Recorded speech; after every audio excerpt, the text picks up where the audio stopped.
Hey guys, welcome to another live show, another live She Knows Arsenal. Make sure you guys are liking the video and subscribing to the channel on your way in and getting into the comment section, letting me know what you guys are thinking and feeling about the most recent Arsenal transfer news. That's what we're going to be talking about today. So yeah, here we go. It's always awkward, like right after I say the do all the stuff, then I'm like, okay, you need to start the show. Anyways, I hope you guys are doing well. Crazy times we're living in now. So hopefully everybody is well, your family's doing well, praying for everyone. Love this community. And so I'm hoping that everybody is in a good place, happy, healthy, wealthy, all those things. So yeah, like and subscribe. Now, we're going to talk about Rodrygo, Madueke, what's holding up the Sesko deal. Has Arteta actually changed his mind about whether or not to go for Sesko or Gyokeres? Because I see that going around the timeline and trying to understand and untangle these briefs that are coming out around Gyokeres and Sesko, right? So, yeah, I want to start off with Rodrygo because obviously I think Arsenal fans are really kind of holding their breath around the Rodrygo situation just because he seems like the most prevalent target now. Whether you think we'll get him or not is pretty much irrelevant at this stage. Arsenal have pretty much hitched their wagon to Rodrygo. No more Nico Williams. We're not really interested in layout.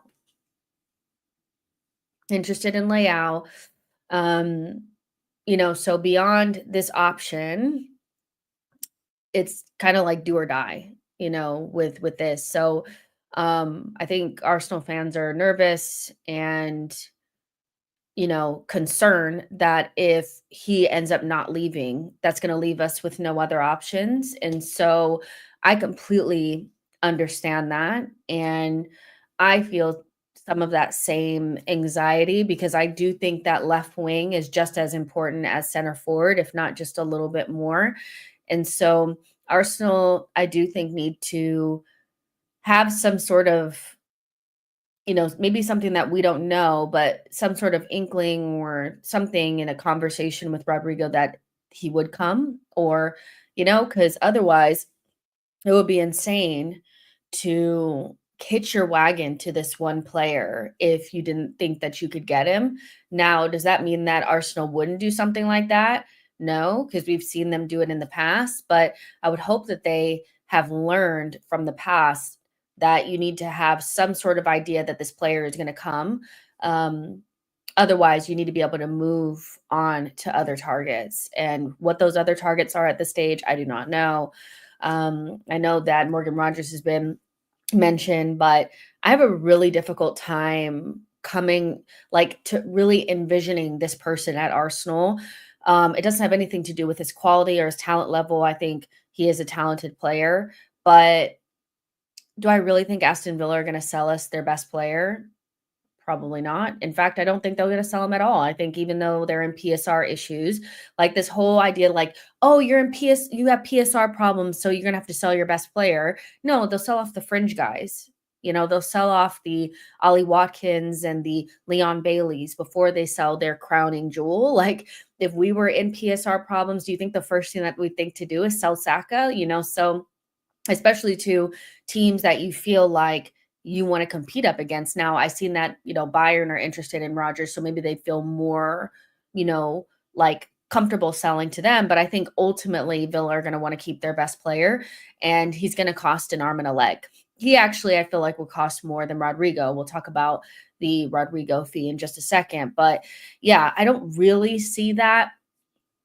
I just can't see it. There's too many obstructions to that coming, to the forefront. So it feels like Rodrygo or bust, and so where do we go from here? Now, Arsenal fans are good for stocking players that we're interested in. I did not really tune into the Real Madrid Pachuca game. I watched Love Island instead. Sorry, but I'm just going to be really honest. I was like, Real Madrid, Pachuca, Love Island, watch Love Island and just watch the timeline.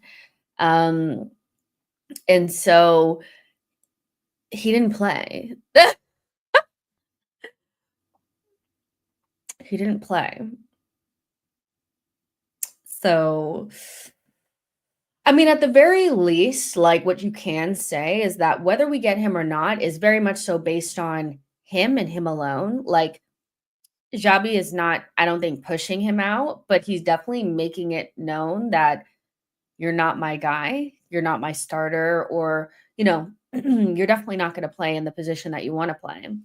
And so if the, whole thing around Rodrygo, the whole reasoning why Rodrygo is potentially available is set around this idea that he doesn't want to play right wing and he wants a bigger minute, a bigger part to play at Real Madrid, then you would assume that that still is true based on the way that Xabi Alonso is setting up his team. Now, it's really early days like for Real Madrid, so I don't know how he views it, but there's other things at play here. Is he's taking a kind of a big risk, staying there in a World Cup year. If, what is happening now ends up being how Xabi Alonso goes through, the season. If he prefers the Artigulers or the Mastroanos or whatever, and he continues to play Mbappe and Vinny in their positions, and or even they bring that striker in or they utilize that striker central, that's going to push him really far down the pecking order. So it's really up to him to make a decision. And, you know, there's more, you know, more sound bites coming out from Spain around this situation becoming more and more unclear around Rodrygo. Real Madrid has put a price of 90 million euros that will be used to sign a midfielder requested by Xabi Alonso. Arsenal is a real option.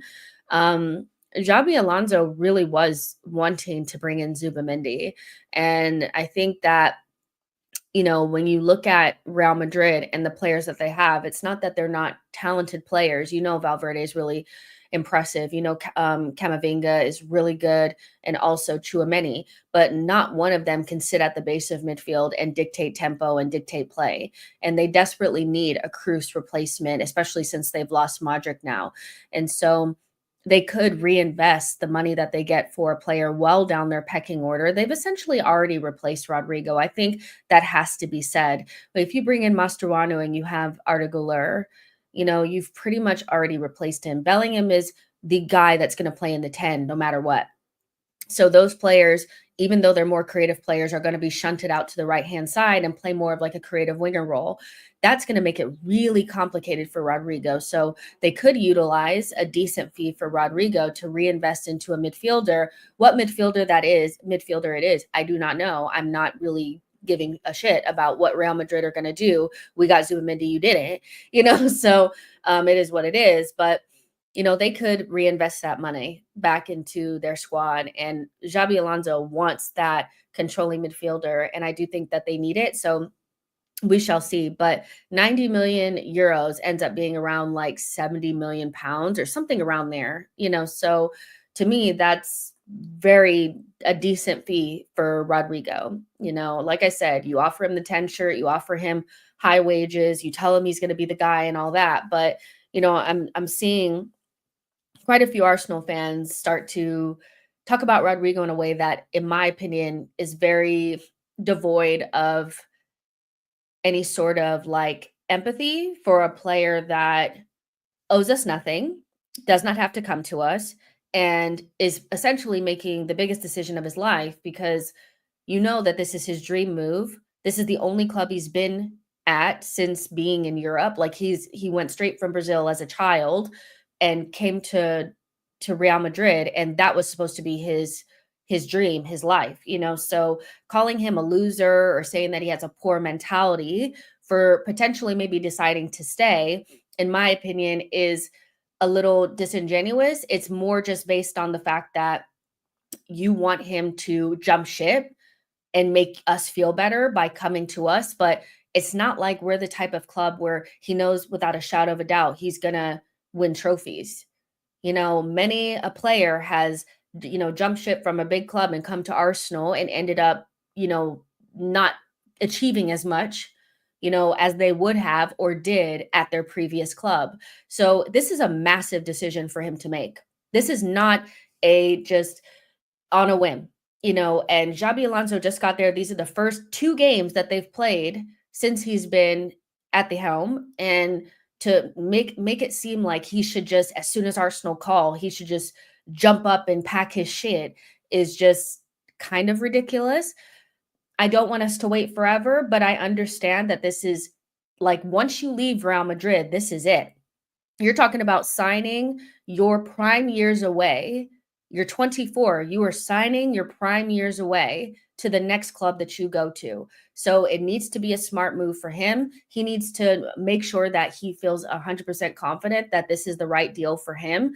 And Arsenal is just not an elite club where you would just not think and hesitate. I think even if he wanted to go to Manchester City or Bayern were involved, he'd still have to sit there and think. So he's not a loser.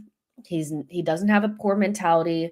Arsenal are not the type of club that you just jump from Real Madrid to that club without thinking. He deserves a chance to think about the biggest decision he's going to make in his career. And we just need to be patient, but not too patient. Patient enough where there's still time in the window if he does decide to stay, that we can still get a really good player to play on the left wing for us. Do you get what I'm saying? So I'm not hearing all this, oh, he's just not the guy because he doesn't want to come to Arsenal. Like, let's be real. We're not really picking up trophies left and right here, so it's a huge, huge, huge decision. But Arsenal need to be ready to pivot if and when the time comes. Any club side, aside from Real Madrid or Barca, are steps down. I hear that, to be fair. It's only downhill from leaving Real Madrid. I don't really understand why people are acting like this is not a huge deal for him. As a player, this is it. The next club that you sign for at 24, you are signing your prime years away to that club. So you're going to want to make sure that it's worth leaving your dream club where you're guaranteed trophies. This is not an easy decision to make. You know, um, I just feel like people are just so like, I feel like it doesn't make sense to me to call him a loser and have a low mentality because we're insecure about our left wing position. And so we just want him to hurry up and make a decision for us. It's actually, you should be putting that pressure on the club, not shitting on a player that owes us nothing. Rodrygo does not owe us anything. He doesn't owe us a quick explanation. He doesn't owe us a sign on a dotted line. He needs to make the right decision for himself. I've told you all that Rodrygo transfer will happen. There is more behind the scenes we don't know about. It all depends on him. It does depend on him, true, but I think we've convinced him 5-6 weeks ago. I think, and I agree with Marco that I do feel like there's things behind the scenes that we don't know about. We don't know about the conversations that he's had with Gabriel or Arteta or Odegaard or whatever. So I just think that he is probably going to need a minute just to make sure that this is the right place for him. And there is a chance that he'll come, but we're going to have to be a little bit patient on that. And in my opinion, he's the best option for Arsenal right now. So, you just have to strike that right balance. It's just such a strange situation to be in. He's kind of a market opportunity, but is he really on the market? So we know players can get cold feet. So yeah. Samuel says, I just noticed them big ass glasses. These are big glasses, but these help me from getting headaches. Like, listen, I stare at a screen about 4 or 5 hours a day. So I got to preserve my eyes, whether y'all like these glasses or not. Okay. These are my blue light glasses. They help me so much because if I get a headache, that's it. That's it. Like, that's it for my day. I'm done. Let's see. Ruach says, to be fair, leaving Madrid would never be easy. waiting until August is a bit stressful. There was also, like speaking on what O'Malley's talking about, is that there's no anticipation that whatever deal potentially gets done for Rodrygo is gonna happen now. You know, it's not gonna happen now. It's gonna happen it's gonna happen in August or July, late July, early August, so and Ornstein pretty much said that, to be fair. Like, our Ornstein said at the beginning of the window, the very, very beginning of the window, that not to expect a quick resolution on left wing. I think what we're looking at is, wanting Zubi and the striker in before preseason, to make sure that they get the full preseason. The left wing, that's going to take a minute, so it's probably going to be our biggest and most difficult signing to make. Um, so yeah. Rodrygo will go Bayern. Redemption says if he leaves Madrid, it won't be until the end of the window. Exactly. The club hierarchy is stratospheric. Real Madrid, Barcelona, Universal, Bayern Munich, PSG, Liverpool, Manchester City, Global, Manchester United, Arsenal, Juventus, Chelsea. Shamaria says, chat, can you please stop speaking negative things into existence?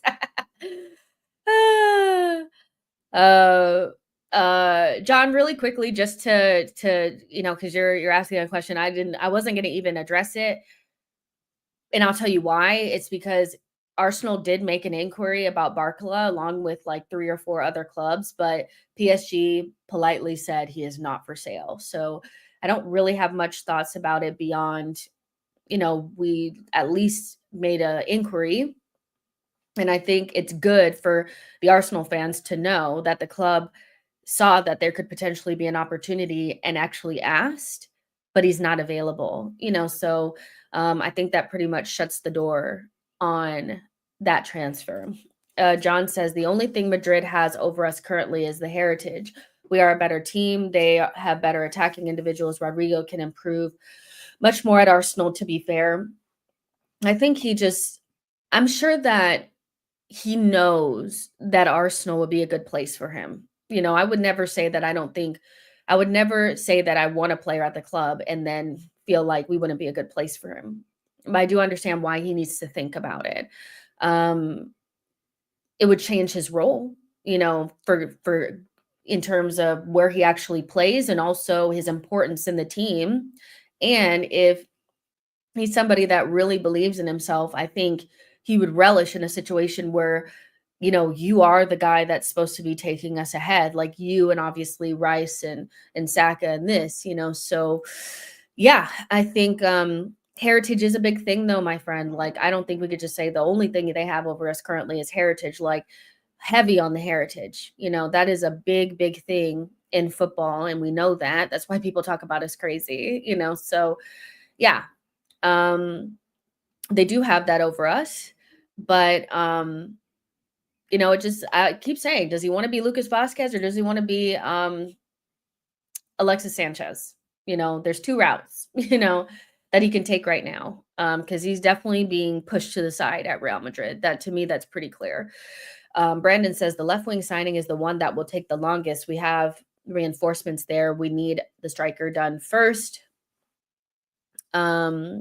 When I talk to my Arsenal buddies, they seem more attached to Martinelli than I am. I'm ready to sell or make him a bench player. Am I crazy? I mean, you guys can answer that question. I mean, is it crazy to want Martinelli to go or to be open to him going? I don't know.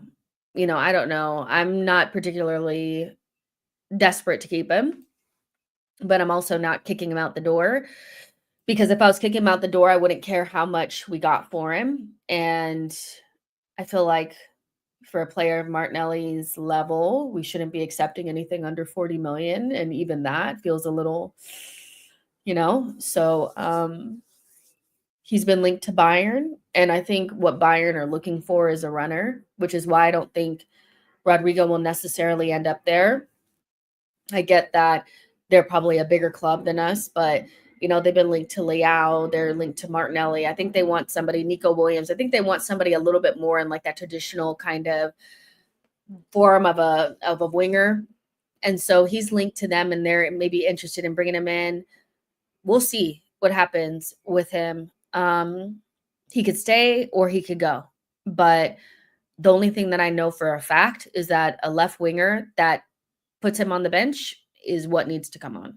Like that's all I really care about. He can be an impact sub off the bench. He can be a rotational option.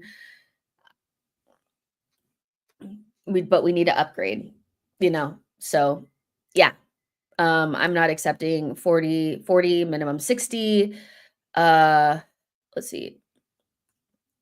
75 million for Nelly. Anything else? No thanks. I mean, I feel like that's really high. I hear it, but nobody's gonna spend 75 million on Martinelli. But I hear it. But yeah, I mean, Martinelli is a player that I can see life without him and it's fine. Like I'm thinking more along the lines of, if Arsenal get Rodrygo and we get a striker and we have Saka and we still bring in that third attacker on the right, I'm not sure we're going to be sitting there thinking, wow, we really should have kept Martinelli. I think the problem is in the past we've let people go and we haven't replaced properly. Like we wouldn't be talking about Xhaka still if we had never bought Kai Havertz for left center mid. Do you know what I mean? So as long as you replace properly, it's not a problem, but the only way that we would miss him is if we didn't actually bring in an upgrade, So yeah, we shall see. Brandon says life without Nelly would be fine, but I don't know what the end of this sentence was. As much as I like Rodrygo in an Arsenal shirt, knowing Arsenal, I think we're going to end up with Gordon or Madueke. We're not getting Gordon. I'll tell you that right. I'll tell you that for free. Newcastle are not selling us anybody. John, the only thing I'm scared of is if we sell Martinelli and he dumps us out of UCL with Bayern, it's going to sting. Fair enough. I'm a person who thinks Martinelli should be sold, but I just can't trust the club to replace him properly, which is fair. And I think that's the main reason why Arsenal fans are so white knuckling certain players. It's not necessarily because they rate them so highly. It's because they're afraid that the club won't replace properly. And so, it's more of a fear factor than an actual like, oh my gosh, I love this player, So yeah, no, I hear that. But yeah, let's go ahead and move on to the next thing. So Madueke, I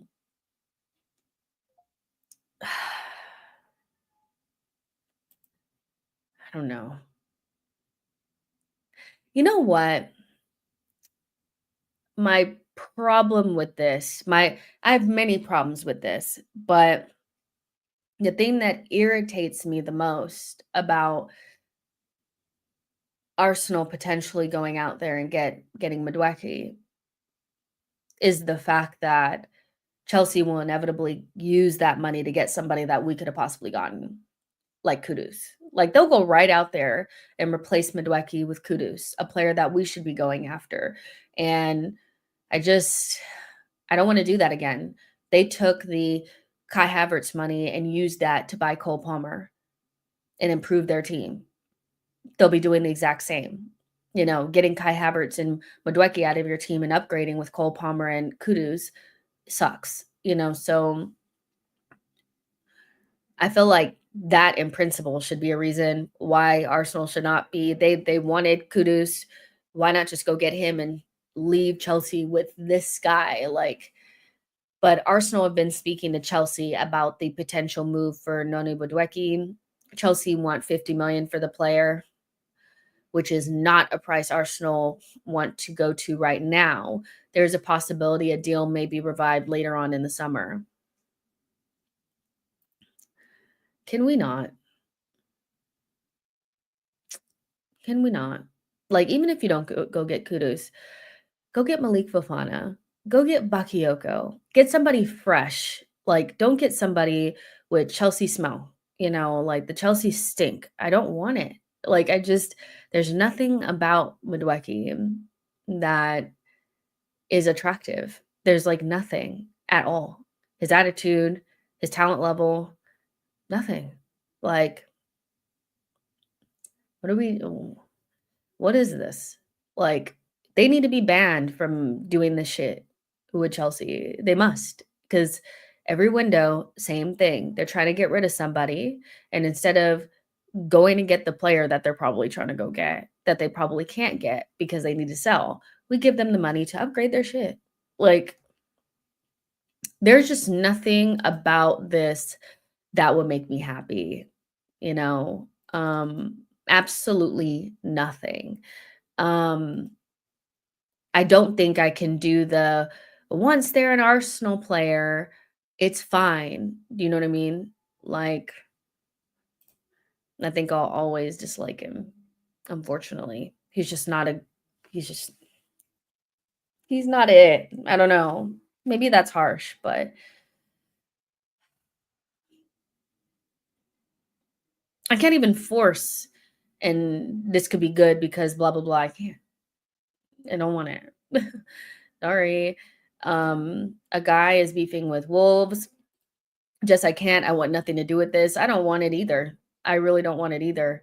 Sorry. Like, I don't see it. And I'm not gonna take any of "Oh, Arsenal fans, it's just because he came from Chelsea, but this is actually a really smart signing." I'm not doing another Havertz. I'm not doing it. I don't have it in me. I didn't even really survive the first one, so I really don't wanna do a second one. Tired getting their trash and then having to pretend like it's good, like, no. Madueke, man, I'm just laughing at this point. Victor says, "Get Madueke away from us, bro. We were really trying to be handsome FC." Oh my gosh.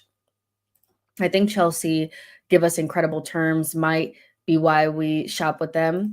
Willian, Havertz, Sterling, fail. Madueke, Bakayoko is better, steal, and cheaper. Just get someone like fresh. Like, like yeah, it's just stinks, doesn't it? I mean, I don't wanna have to try to pretend like I like this guy or I want him here because I don't. Um, Taku says Chelsea want to sell Madueke to buy kittens. I don't even think it's that though, Taku. I think they're gonna get Gittens no matter what. They're gonna get Gittens no matter what because they need to replace Mudryk, so they're gonna make sure that they bring in a left winger because they're weak over there. And Madueke is actually a right winger. So what they want to do is bring in a right winger, but they need to sell probably Madueke to do it. Um, so they're gonna have Pedro Neto that can play on both sides. They're gonna have Gittins, and then they're gonna upgrade on the right hand and get rid of Madueke using that money. Um, and the player that they're gonna go get is either gonna be Malik Fofana or Kudus. I'm telling you right now. I'm telling you right now. Like, two players that we've been linked to, but somehow we're gonna go for their trash. Absolutely fucking not, Arsenal. Either stump up the money for Kudus right now or go get Bakayoko or Malik Fofana. Somebody fresh that doesn't have that stink on them. I'm not doing it. Straight out of the bin. Like, that's fucking crazy. Like, I don't get this. Um, I don't understand who at the club continues to shop at Chelsea, sack them. I think what it is, Jaden, is that the club are very removed from the narrative and the way that Arsenal fans feel about certain things, so all they care about is that they put a couple of parameters in their supercomputer and the data spat out 3 or 4 names. It spat out Kudus, Madueke, Bakayoko, probably, and they're going down the list and they're always going to go for the cheaper prem proven option because Kudus will be more expensive. That's for sure. But don't you, first of all, you owe us. You owe us. You just you were negligent for 2 windows. So I'm not trying to hear, yeah, but Kudus is so expensive. And you didn't buy anything last summer. You made money. What do you mean? Pay up, get Kudus because he's expensive, get Sesko and get Rodrygo. That is the summer we should be getting. Okay. So, not Madueke. Do not give Chelsea the money to go get Kudus. I will crash out on this stream. I will crash out. You are getting a crash out if that happens, 100%. So, it's a no for me. CFC, I'm not trying to hear it. I'm not trying to hear it. Back up for a sec. It's, you know what it is, CFC? It's this is what I'm saying. It's he may be, but I can't see it because I'm blinded by just not wanting to give you guys any more money, right? And so sometimes it's the principle, and I know that Arsenal don't care about principles. All they care about is data. But that's why we're a shameless, vibeless club, is because nobody cares about the other stuff. All they care about is, but what does the data say? Fuck the data. Stop giving them money. you know? So he can be Saka's social media assistant or something. John said, if he honestly signs Madueke, Arteta should leave mid-season. Should have got that. Brother Barca just signed. Sesko, nah. Yeah, the club is literally like an emotionless entity. They don't have the shame that fans do. They don't care about looking embarrassing. It's like they're so devoid of like anything that's outside of what the data says. If the player hits the data, prem proven, and the parameters that they're looking for, they'll get them no matter where they come from. I think the only probably club that we would never do business with is Spurs. That's it. But there's no anything about Chelsea or anyone else. We'll take that. We'll take the trash. We don't care. And I think that there should be an element of the standards. There should be a standards, at this club. The standards should not just be track back and, fight. No. The standard should be Arsenal are playing good football. We like French players. We get young players and make them better. Blah, blah, blah, blah, blah. We're class. We're class Arsenal, the Classinal, and we don't buy Chelsea trash. Those should be the standards. Those are the standards that we should have, but we don't, clearly. We are signing Watkins, Garnacho, Madueke. The PSG TIFO emphasizes that comment about don't care about looking embarrassing. Yes. Yes. Yes. Exactly. What is that TIFO? That was embarrassing. Do you know there's so many things that we do that is so cringe and like not Arsenal, but we do them anyway under this regime. And it's like there needs to be a like a grown-up in the room saying, like, don't do that. Like, really? Like, hello? Like, you know what I mean? Like, where is the shame, Arsenal? That TIFO was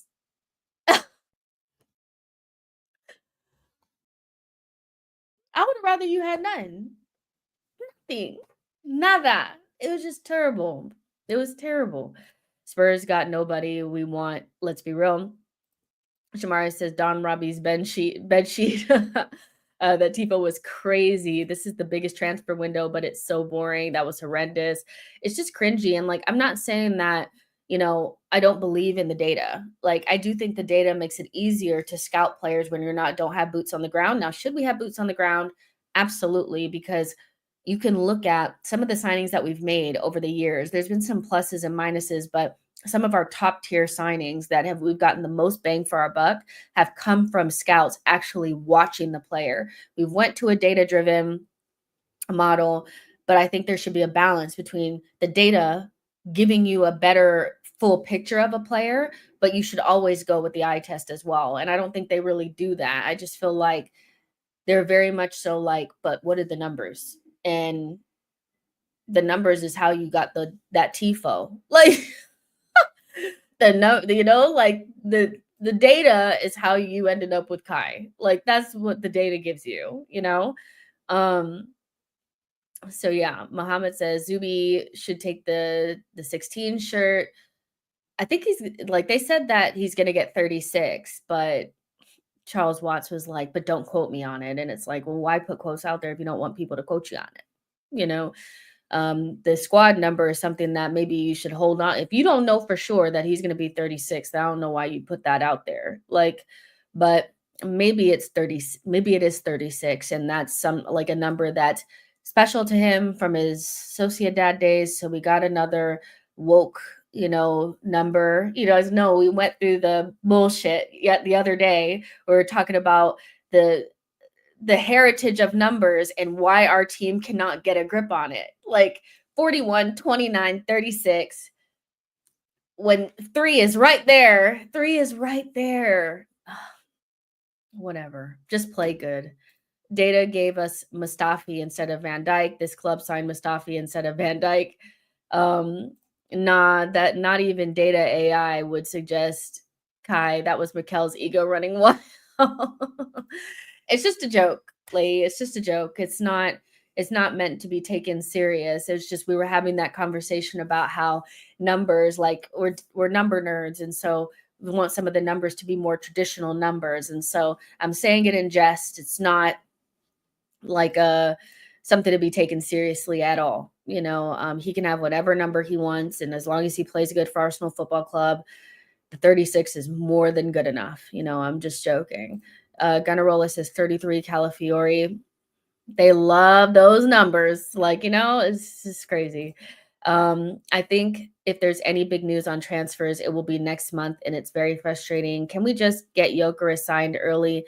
No more circus, please. So let's actually get into that. Sesko, what is the holdup on Sesko and what's going on with Gyokeres? So I wake up this morning, really early in the morning, by the way. Check my phone, and I'm seeing all this like Arsenal want Gyokeres done before the preseason. Okay. All right. And so I'm seeing like mostly Portuguese outlets coming out and saying that, excuse me, Arsenal have switched their attentions to Gyokeres, and Arteta is pushing Berta to get this deal done for Gyokeres, right? I don't believe it. I don't believe it. Portuguese, Portuguese outlets are just traditionally not very reliable. If we had signed every every player that we've been linked to and we put in bids for, and we were signing from a Portuguese outlet, we'd have a completely different side. Now, this I do think is Berta. That 100% I think is Berta. Those links, those, like we're going for Gyokeres and we're trying to get it done before preseason, that's Berta.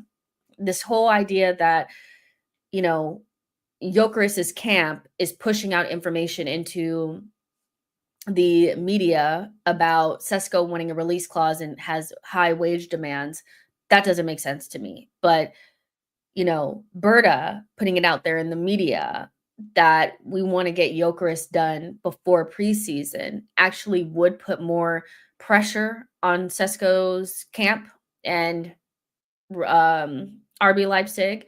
And so there's just no one reliable saying that we're going to get Gyokeres or that we've switched over to him. Fabrizio said this morning that we're still in talks with Sesko and Gyokeres, so let's see who they choose. And that's probably the information he's getting from the club. The club is not going to, show their cards. Like they're not going to, they've clearly adopted a strategy where they're going to make it seem like they're still trying to decide who they really want. And they're in a position where they will switch to the other one on a drop of a hat because they're undecided, So that's what I actually think is going on. I still think it's Sesko.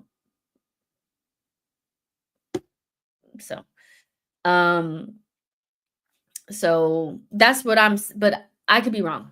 I could be wrong, and we could wake up tomorrow and there's a here we go for Victor Gyokeres, but I just don't really think that's the case. I think more reliable people have said that it's more Sesko, So yeah, but Miguel Delaney, who is probably like a second tier journalist, but has said there is still a 10 million euro difference between Arsenal and RB Leipzig in the negotiations for Benjamin Sesko. The German club won 80 million, and Arsenal are only prepared to pay 70 million. Arsenal are fully aware that the German club have needs for cash to balance the books. So we're basically playing a little game, and Gyökeres is probably standing by to see whether or not this falls apart, and then we'll go to him. I do think we're fully prepared to move on to Gyökeres if they cannot agree a deal with RB Leipzig before the beginning of preseason. The beginning of preseason is when they want to get the striker in, but they're fully prepared to pivot away from RB Leipzig and Sesko and go to Gyökeres if they will not come down. 10 million euro gap is what? 7 million pounds. That is not insurmountable, but it's definitely more money than I feel like people think it is. I think, like I said before, Sesko's people, like not Sesko's people, but RB Leipzig want that 80 million euros. Arsenal want to be closer to what would be 60 million pounds. And that makes sense for a player that has not improved by 20 to 30 million in a year. They just haven't. So yeah, but that Ab Abola did say that Victor Gyökeres is now close to joining Arsenal. Sesko's wage demands is considered excessive for Arsenal, who are not prepared to move ahead with the signing of Victor are now prepared to move forward with the signing of Victor Gyökeres.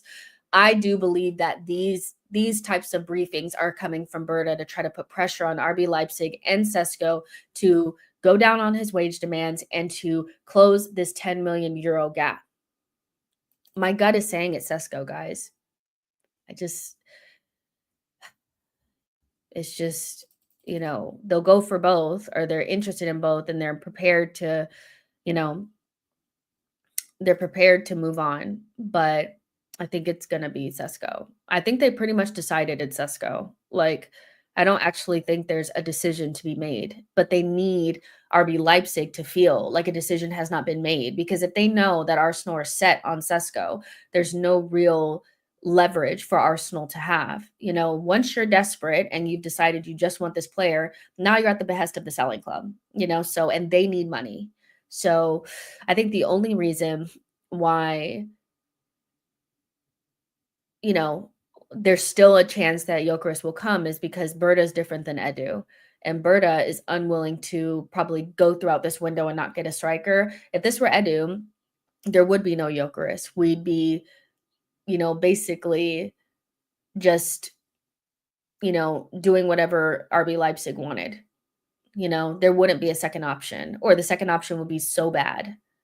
So I think the biggest difference between Berta and Edu is if Edu was doing this, it would just be Sesko. And so all the leverage would be for RB Leipzig. The club would be standing firm on a certain valuation. We wouldn't be able to get it down. So either we'd end up with a much worse striker, or we end up with Sesko and we'd overspend and not get something else. So there is still a point that we could end up with Gyökeres, I think. But I do think the Sesko thing is going to get done, guys. I'll be honest. Brandon says, again, Tim Lewis doesn't get enough smoke. He's the reason why we penny pinch so much.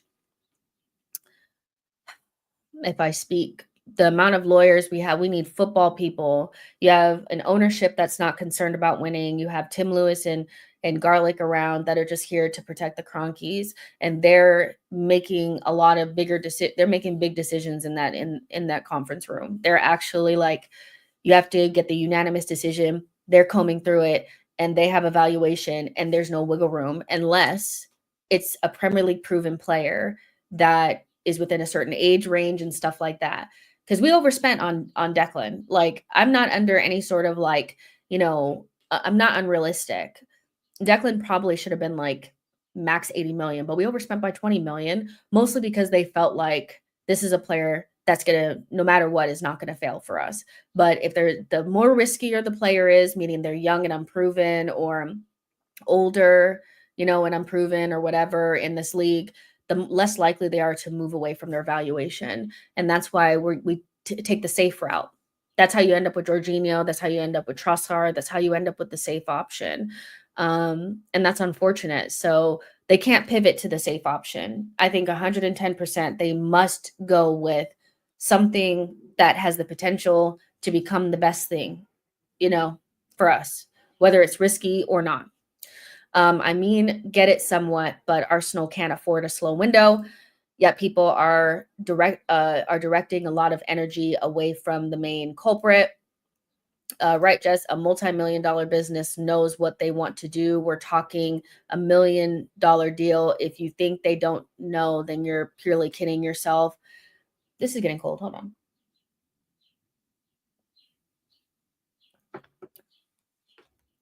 John says 80 million on Gyokeres is kind of justified, Sesko, though. Well, let's make sure that we're saying it correctly. So they want 80 million euros. Arsenal want 70 million euros. What is 70 million euros in pounds? I think, obviously when we don't want the player, it's in euros. When we do want the player, we knock it down to pounds because it looks lower. It looks much lower. So it might be like 62 million pounds. That's much different than saying 80, just 80 random. To me, 60 something, 65 million pounds is kind of par for the course for a good young player. We're not in a market anymore where you're getting young players for like 10, 15 million. You're getting young players, unproven talent. First of all, players from academies are going for 15 to 20 million now. So, yeah, this is where we are. Is it probably still a little maybe too expensive? I don't know. But I believe in the player, so I'm not the right person to ask. You know? Saka, who's better, Saka or Rodrygo? Um, Saka. Saka currently. I'm with John on this. Saka currently, but Rodrygo in the right circumstances definitely could be something special. So, Sesko and his agents are actually playing some sort of game with Arsenal. Don't think he's as desperate to join us like Gyokeres is. I mean, Gyokeres is rejecting clubs that want us.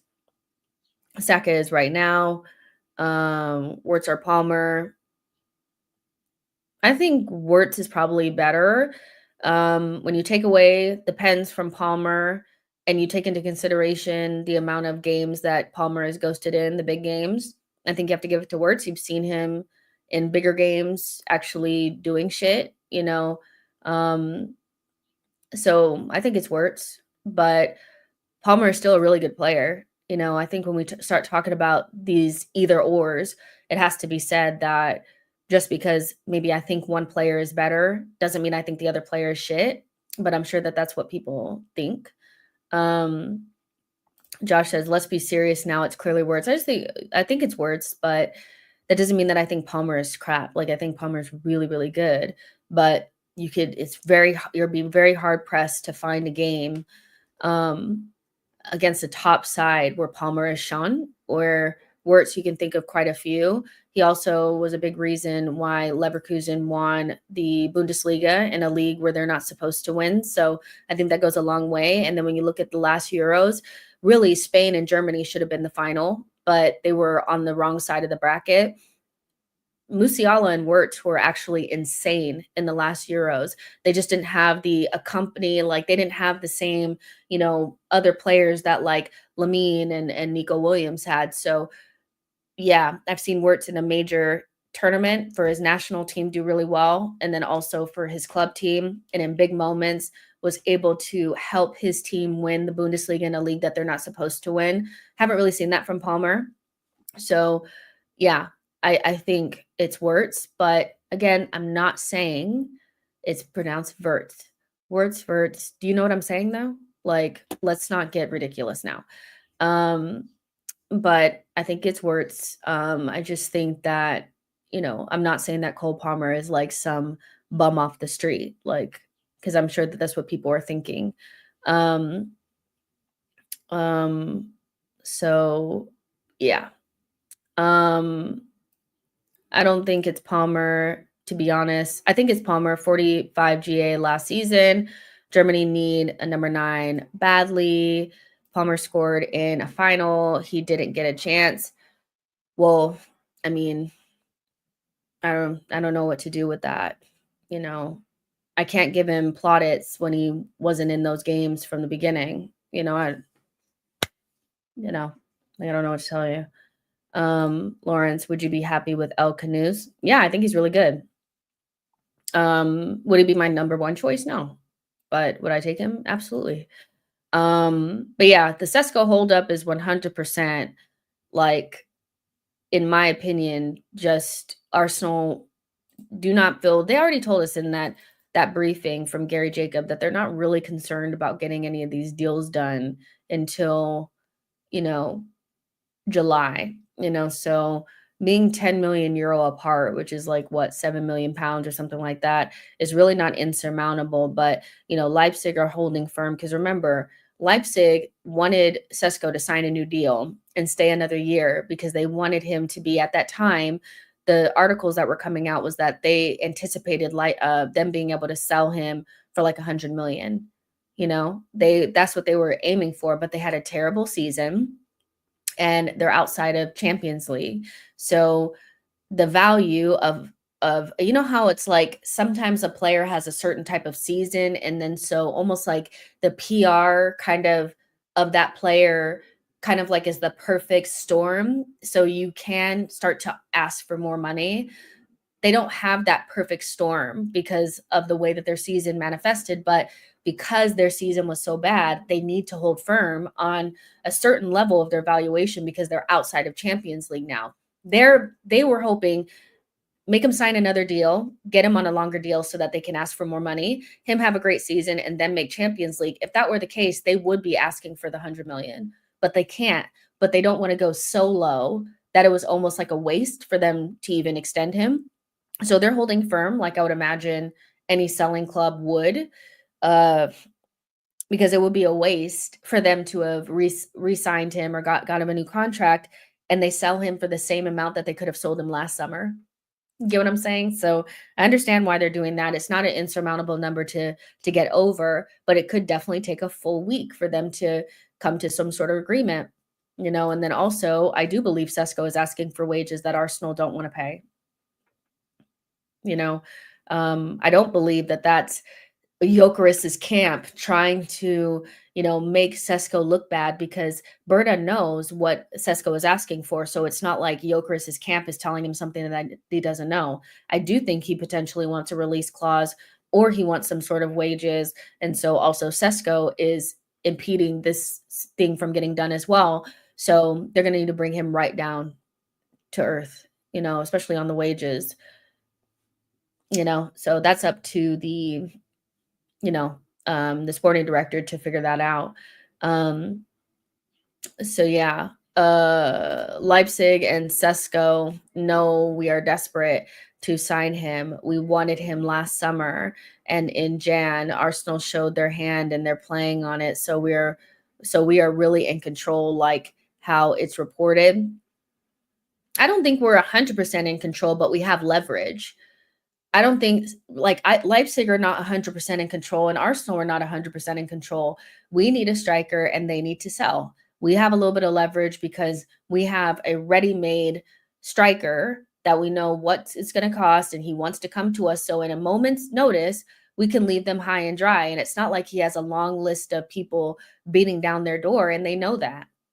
So we have some leverage, but also they have some leverage as well because they know we want him. So I don't know if it's necessarily like one person has all of the leverage and the other person doesn't. We both have it's a very even negotiation in my opinion. They're going to have to give a little, we're going to have to give a little, and so we'll come to some middle point between the 70 million euros and the 80 million euros. So it may end up being like 75 million euros or maybe some achievable add-ons or something like that.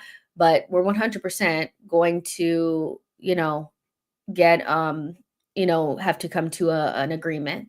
It's because they are sure they are guaranteed trophies at Barca, but for Arsenal, they know that they won't win any. Ruach said, I don't believe the release clause or wage demands personal terms in an issue with either player. In my opinion, it's their clubs. But we don't know for certain whether all the wage or transfer stories are true. We don't know for sure. But I personally do not see a reason like 100% why that wouldn't be true, that he's maybe asking for a certain type of wage. Because if that were the case, wouldn't we have personal terms agreed by now? We've been talking to him for like 3 weeks. And every time that a report comes out, they make sure to reiterate that personal terms are not done. But we know that the personal terms are not a issue with Gyökeres. So that's all I'm saying. So let's see. Personal terms ain't an issue. All reliable said that. Well, we shall see. Because I don't know why then they're not agreed yet. By the way, I would not begrudge him for wanting a release clause at 22, by the way. Um, would it be the best? No. But would I be like, nah, don't sign him if he wants a release clause? No. Um, and if he did want high wages, it's just about negotiating. So yeah. Edu offered him 200K. Berta said, hell no, take 100K. Why aren't certain accounts talking about Timber's interview? It paints a worrying situation. Why isn't it all over the news? Are people distracted by the transfer frustration? I spoke about it on a previous show. I think we spoke about it when I did the show with Gabby and Diluted. So I don't know why other people have not talked about it, but I have, so I don't really know why other people are not talking about it. I think it's worrying. I think it's concerning. I don't think it's a badge of honor or like, it's like I love that Timber wanted to play so badly that he did, but I hate that he was in a situation where he had to risk himself for it, so yeah. I did talk about it. So I think they want to know how much Rodrygo will be. 100 million. I think if he is, knowing Arsenal, they would try a cheaper bid for a 9. Well, what's coming out from Spanish-based sources is that he's going to cost probably around 70 something million pounds. So not 100 million at all, not anywhere near it. 70 something million pounds. And to be honest, like that is a good fee for Rodrygo. They will know how much Real Madrid would want for him, so I say no to the release clause unless it's ridiculous. The team doesn't maintain as much control over the player. Someone could trigger that clause within 2 years if he bangs. I understand that. I just feel like in the modern game, it's going to be really difficult to bring in players that really back themselves and think that they're going to go to the top at 22 and get them to come to a club like Arsenal without maybe even discussing a release clause. I mean, we could want Arsenal to say no all they want, but at 22, do you really think Sesko believes that Arsenal is his final stop? You know, do you think clubs like Sporting and Leipzig saw the amount of money Wirtz went for and they added a little bit of cash on the initial price they were willing to sell their best players? I don't know. I actually don't know. I really don't know. I think because I don't know what bearing Wirtz would have on those players, because he's a top 1% player on the market.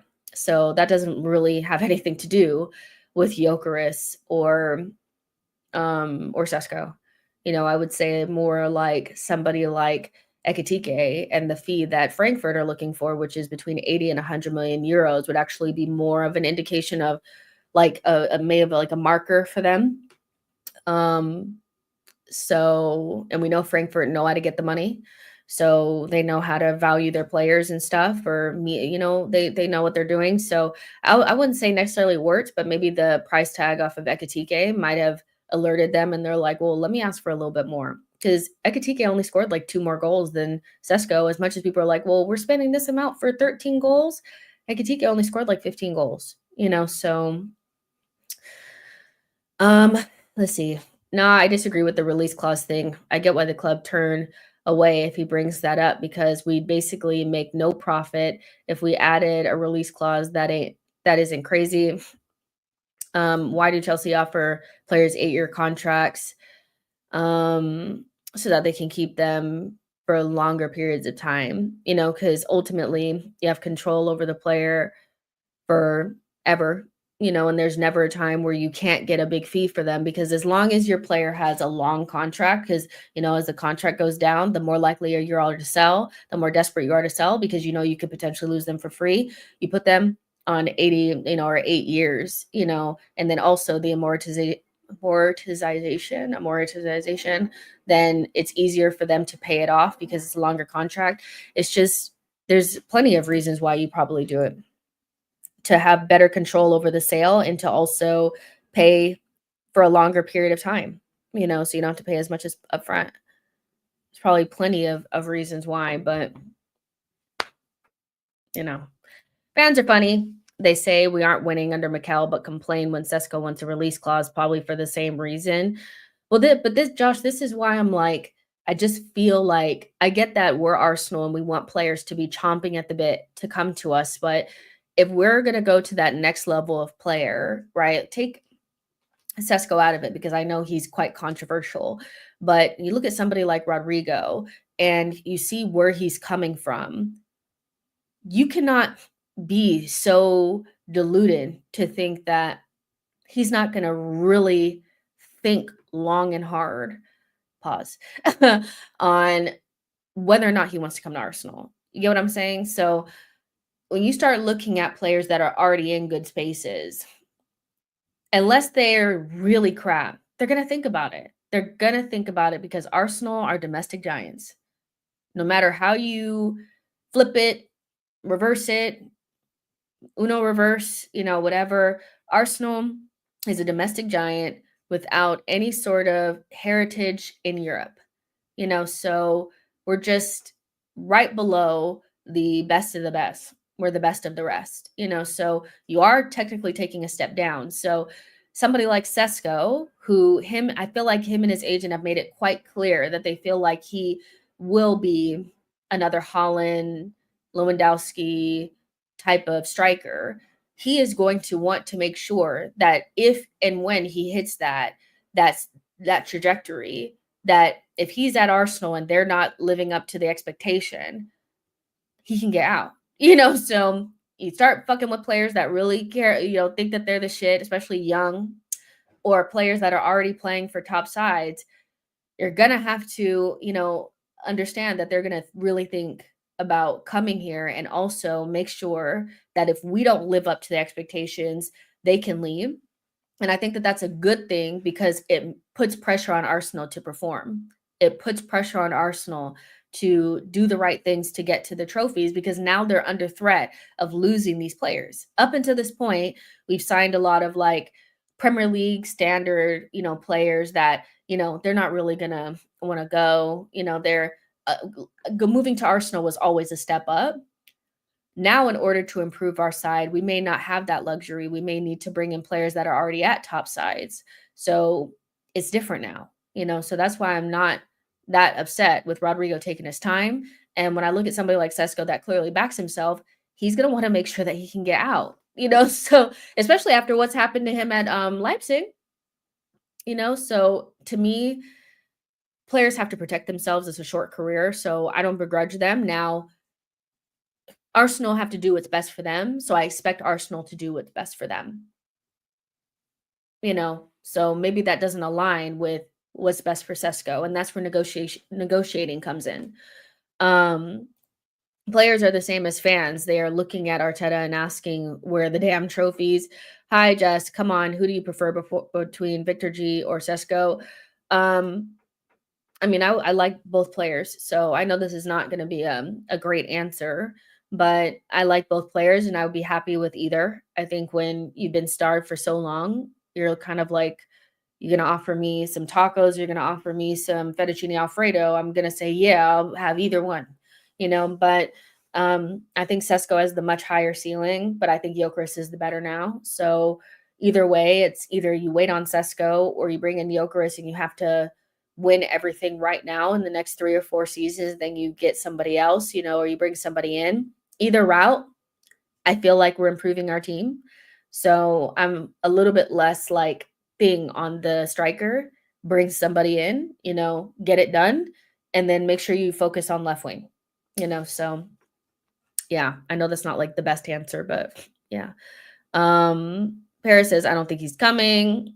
Sesko has the right to ask for what he wants, but Sesko isn't at the level to demand something like that, in my opinion. We need to have a release clause of at least 140 million to make a decent profit. I get why Arsenal don't want it. Yeah, for sure. And he may not be at the level now, but we wouldn't be buying him if we didn't think that he was going to be at that level in the next two seasons or so. So you have to think beyond just like who he is right now.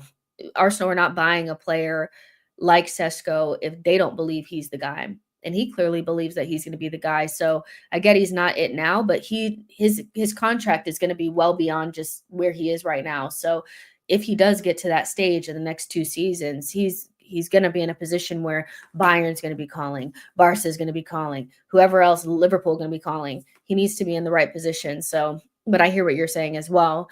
Last but not least, just, because I saw it pop up that Fulham are ready to enter the race for Zinchenko. The Cottagers could have an advantage over the competition. Two things about this. It's a good thing that multiple teams are interested in Zinchenko, especially since we know AC Milan are going to try to penny pinch. Um, so there's that.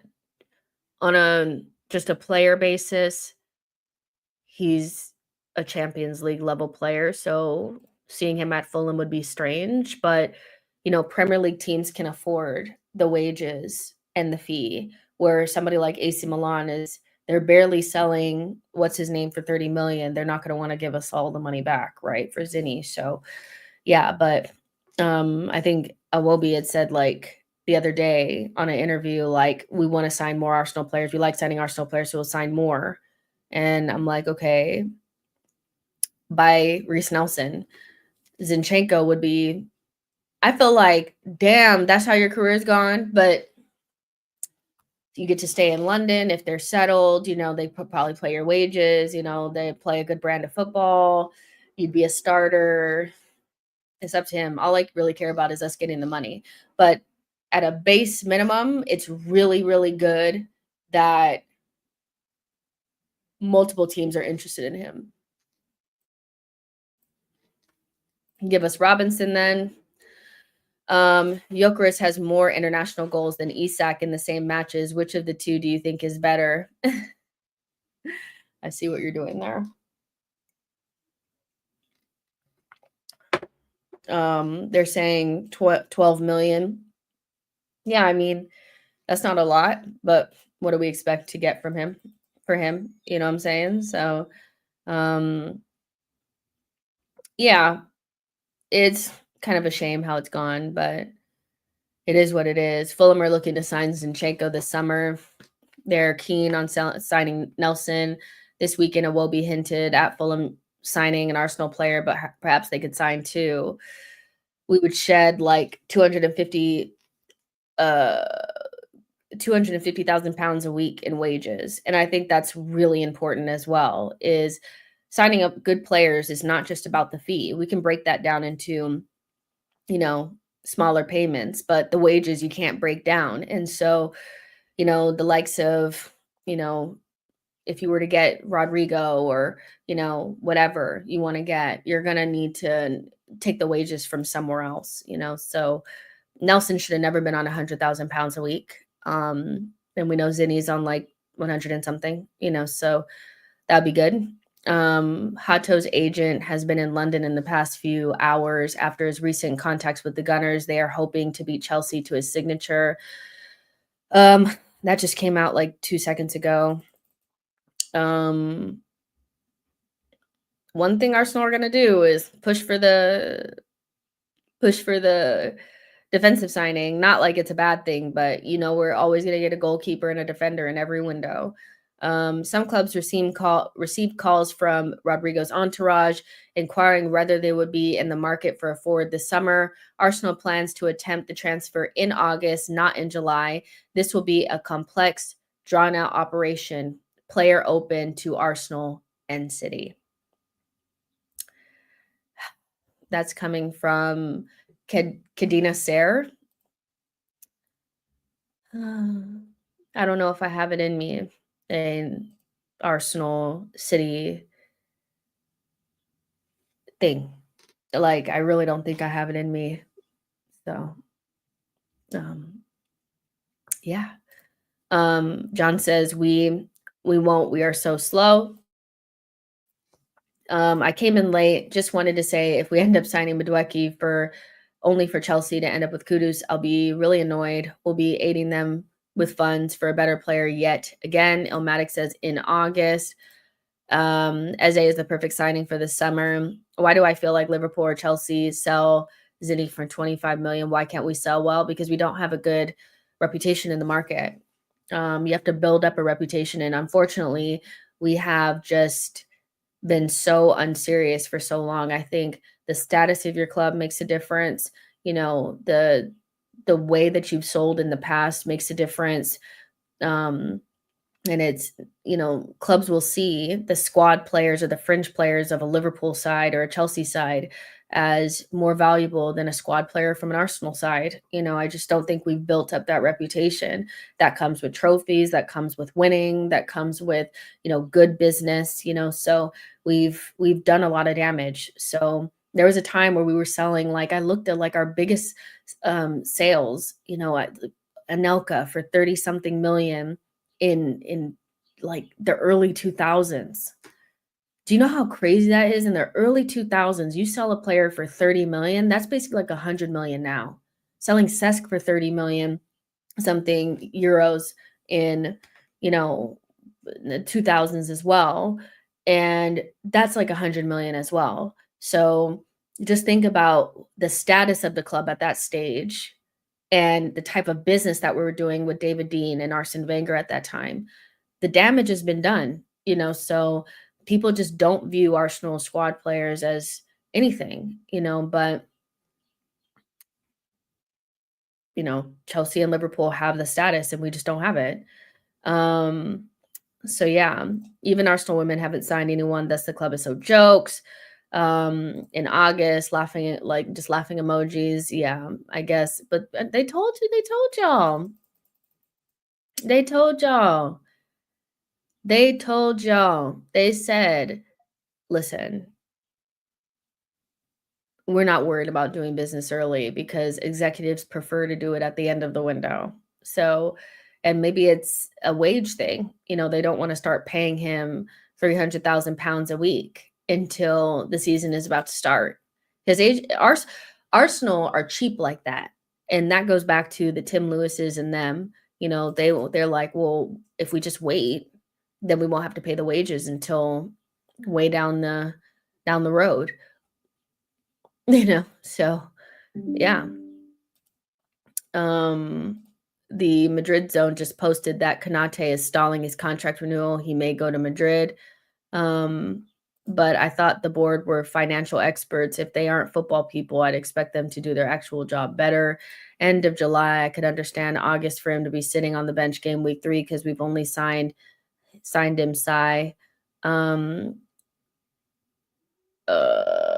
Chamberlain is our still highest sold player. Fine shame. Um, but yeah. But listen, guys, we've kind of gone through everything. I wanted to go through it, and I do need to get going. But if anything happens, you guys know I'll come back. But until then, we'll probably just talk tomorrow. Make sure you guys like this video and subscribe to the channel on your way out. There's 1,100 of you guys watching on all platforms, which I really appreciate. And we will definitely talk on the next one. Don't stress too much. Take care of yourselves. Like I said, I hope all of your families, health, wealth, all those things, crazy times you're living in. And I love this community so much. You guys make it covering Arsenal so much better, you know. So yeah, but I'll talk to you guys tomorrow. Bye, guys.